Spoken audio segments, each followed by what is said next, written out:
more. Every child born today has a 50% chance of being diagnosed as a type 2 diabetic by the age of 20. Actor Anthony Anderson talks about diabetes. You've got to feel the trauma in this, and the lines are just in and out. And the new Jubilee Community Choir, next on Black Nouveau.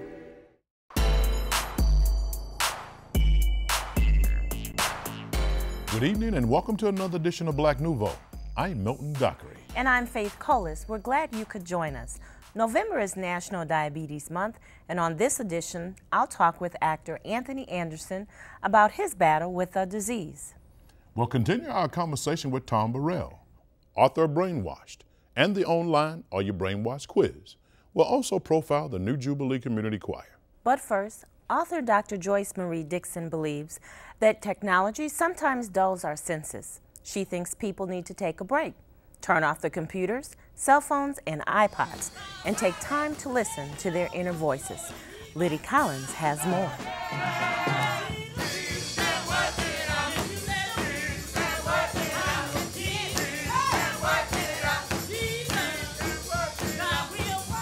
This is the Agape Love Deliverance Church, and on any given Sunday you will find a membership giving and singing praise to the Lord.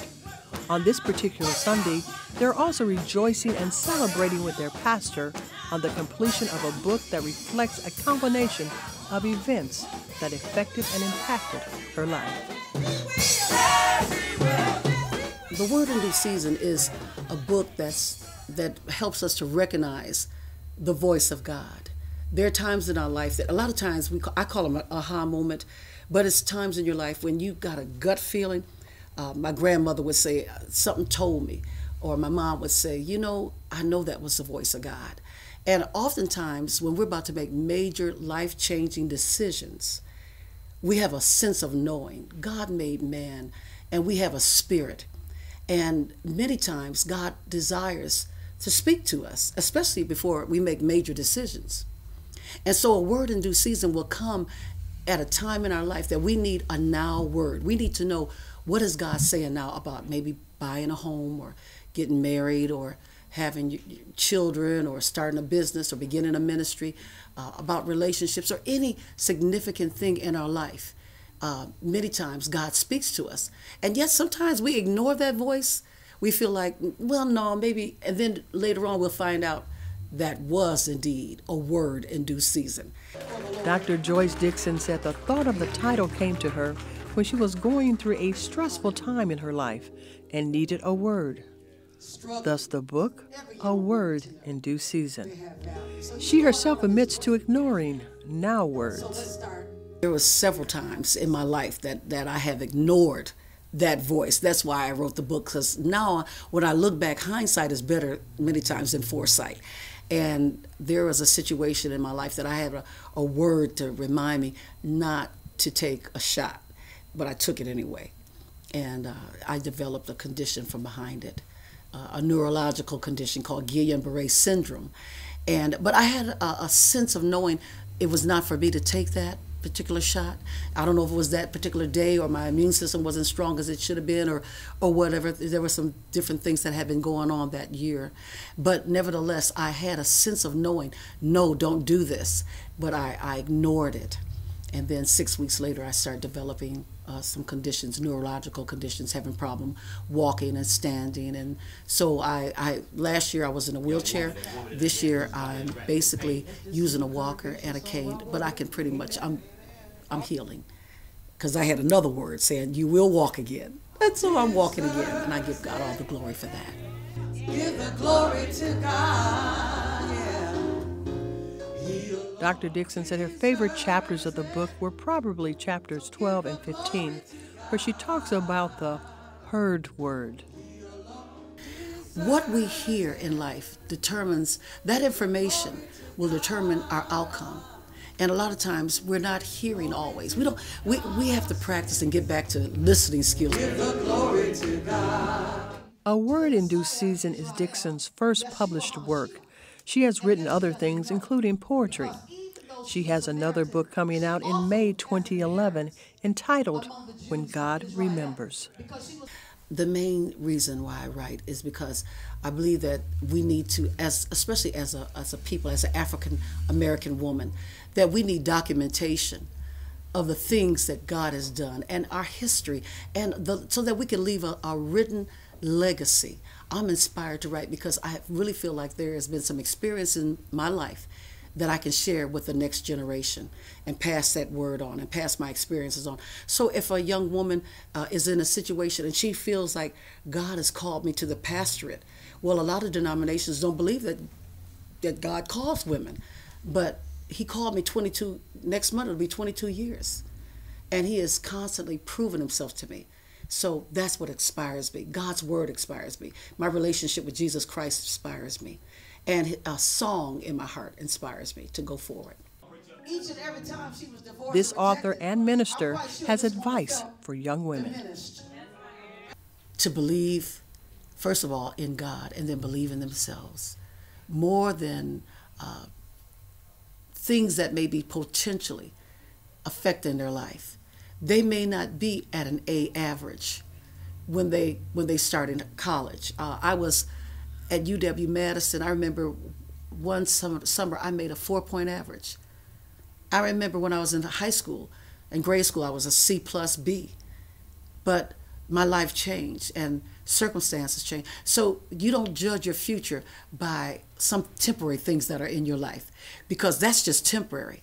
Your season could change, and everything that affects your life adds to your life in one way or another. So I would tell that young woman, believe in God and believe in herself and believe that she can do great things and she can accomplish anything. And I tell that young man the same thing, that he is greater than the sum of what has affected his life. He's greater than that, because it's not over till it's over. Give the glory to God. Hallelujah. Dr. Joyce Marie Dixon, author of A Word in Due Season, a Now Word. With all your heart. Last week, we discussed Brainwashed, Tom Burrell's book challenging the myth of black inferiority. This week, we want to focus on his online quiz, Are You Brainwashed? Mr. Burrell, welcome back, sir. Thank you. Mr. Burrell, last week we talked about the origins of the black inferiority stereotype. How can new technologies promote positive change for African Americans?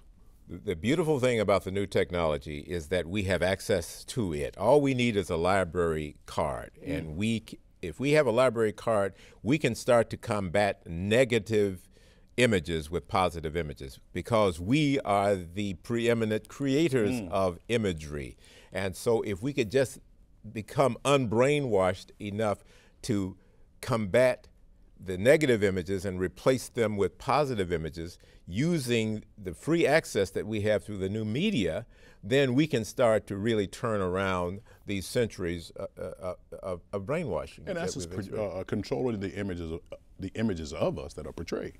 Well, yes, we can take that control into our own hands. Okay. We can create our own film, our own lyrics, our own videos, and that's what we basically do, except that we are doing it under the aegis of making money instead of making progress. Explain the Resolution Project. The Resolution Project is an organization that was set up. Actually, the book is the first product of the Resolution Project. But the Resolution Project is set up to deal with this issue of race-based self-esteem deficiency through intraracial discussion and action. Let's talk about the Brainwashed quiz. Tell me a little bit about it. Well, we developed this quiz to basically provoke thought about this whole issue of brainwashing. We asked the question basically, are you brainwashed? And we put together 40 questions that will help you come closer to understanding how you feel about these things, because so many of these things are right below the surface of consciousness, and we don't really realize how brainwashed we are and have been. So we developed these questions that are online that will help you come to grips with this whole issue from a personal on a personal basis. Now, Mr. Burrell, What can parents do to help their children not buy into the myths of black inferiority? Well, I think, first of all, we have to realize that, you know, what is a parent? I mean, we have got to make sure that we understand that parents are also brainwashed. And so what the more enlightened parents can do is to engage in media literacy with their children. It's not so much to tell them you can't watch television, but let's watch and examine and understand what we are watching. And the book helps guide you through that process to look out for those cues that reinforce negative thought based on negative images. So what we have to do is learn how to identify those things, and we need to do it for ourselves and then do it for our children. So in essence, what you're saying is parents need to be knowledgeable before they can actually help their children. Well, that's absolutely true. And in some cases, unfortunately, the children may become knowledgeable before the parents do. Alrighty. With technology and media changing so rapidly, how do we avoid the new stereotypes? How do you avoid the new stereotypes? New stereotypes, yes, sir. Well, I think the first thing you have to do is understand that the new stereotypes and the new stereotypes is just an extension of the old stereotypes. Whether you're talking, you can go all the way back to Mantan Moorland or Step and Fetch It, and go all the way throughout our history up all the way to Tracy Morgan. I mean, and basically it's the same stereotype, just extended. You know, and slightly updated. Once you understand one, you will understand all of them, and you will be aware and acutely sensitive to what is being said that does not move us ahead, but moves us backwards. You deal with comedians in your book. Yes. And stereotyping. Yes. Talk about that briefly. Yeah, we have a chapter called Neo-Coons. Exactly. Right, and basically what we talk about is how comedy is used to cover up critical thinking. We have been taught to feel in order to keep from thinking. You know, it's easy to apply a topical sedative to a painkiller to a wound. You may feel better, but it may be masking a real terminal problem that you have, and that's exactly what we have. And what we have is comedy to not only to mask the problem, but to reinforce it and perpetuate it. How much has the myth of racial inferiority affected the political landscape and recent elections? Well, it has magically in the last election, the election of our president, next to last election in 2008, it got under the radar. You know, there is a longing, there is a deep desire on the part of us to get past this. And so when we see an opportunity, we jump on it. The biggest problem is sustaining it. You know, we had a very high period when our President Obama became President Obama, and then we get that high, and then it just kind of dissipated. And so if we can manage to get rid of the disunity that we have been basically trained to embrace, then we will be able to sustain the kind of coalescence and cohesiveness that we need in order to keep things going. But what happens is that the sustainability is chipped away at by the lack of a solid sense of unity. Okay. Mr. Burrell, if people want more information on the Brainwashed online quiz and your project, how can they go? They go to stopthebrainwash.com. Stopthebrainwash.com. They can log on and get all the information about the quiz and other things that we're doing. Mr. Burrell, thank you so much for joining us, sir, on such an important topic. Well, thank you. Thank you for having me. Yes, sir. Right.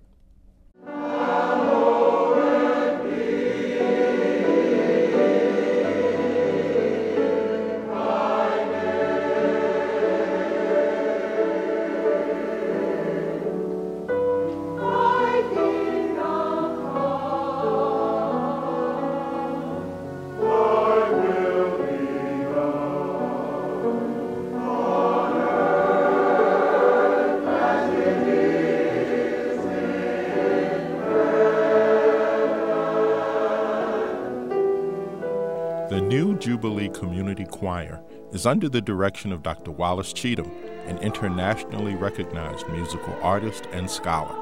The choir has been in existence since 2003. The new Jubilee Community Choir is a community ensemble, a choral ensemble that has as its mission to give to the community a very high performance level of choral music, principally within the sacred, from the sacred perspective of choral music.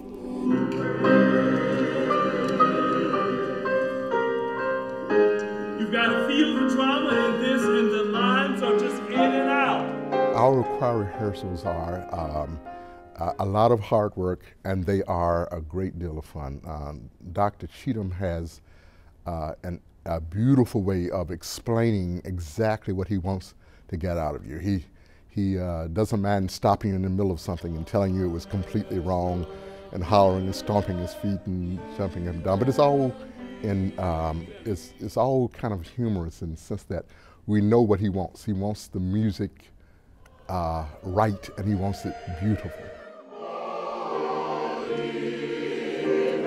Most of us have known each other for many years because we've been singing around the Christian community for a long time. We came together in 2003 as a result of a concert we attended that presented Glenn Burley compositions.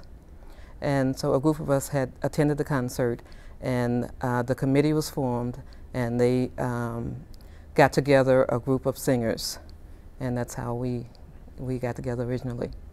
It's a big commitment to give up half of your Saturday for about 4 months out of the year. And during that time, you know, we have to be careful about the other appointments we make. Generally, I don't travel during the time because I'm a person who wants to know what I'm doing, and therefore I'm not going to miss any rehearsals unless I'm ill. And so it is a big commitment, but it's worth it. You know, when we do the concert and we see the quality and we see that we're reaching people and they're enjoying us and we're enjoying what we're doing, it's all worth it. I enjoy planning a rehearsal, and I enjoy executing a rehearsal. I don't believe in spoon feeding a group, and there are people in the Jubilee Singers that have worked with me on various projects over a period of years, and they know that. They know that I want them to learn to be comfortable with a score, and very often people are learning skills, reading skills that they don't even realize they're learning. But if a conductor never challenges a group and never expects them to reach and grow and learn to read, they won't do it.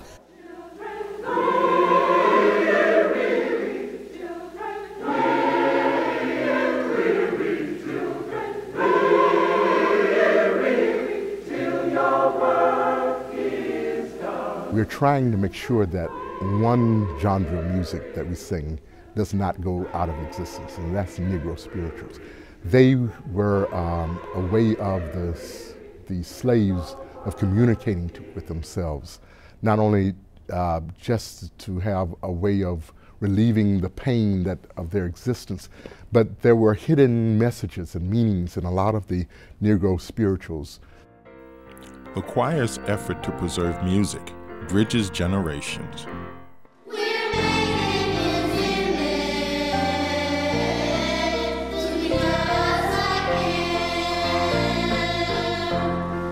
They have a children's choir and a youth choir for high school students. We want to teach them a love for the music, not just the music, but a love for the music, so that they would take that down to the children. But the choir's efforts don't stop there. They also award music scholarships. We have college students that we follow, you know, beginning with their sophomore year, and we award them scholarships each year until they graduate.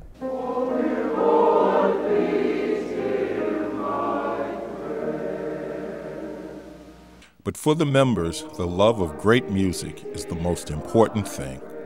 There's a difference between doing music correctly and doing music right. Wallace does music right. Everybody there wants to be there when it's done.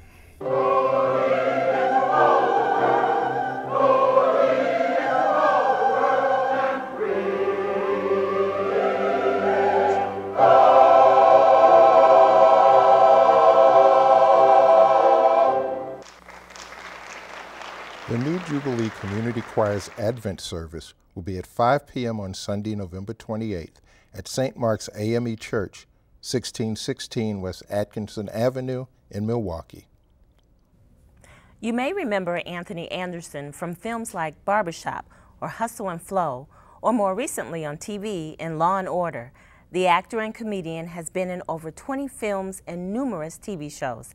He is now one of the faces for the Lilly USA Fearless African Americans Connected and Empowered Diabetes Initiative. He joins us now on Black Nouveau. Welcome to Black Nouveau, Anthony. Anthony, you've had a diverse career as a performer. How early did you know you wanted to be on stage or in front of the camera?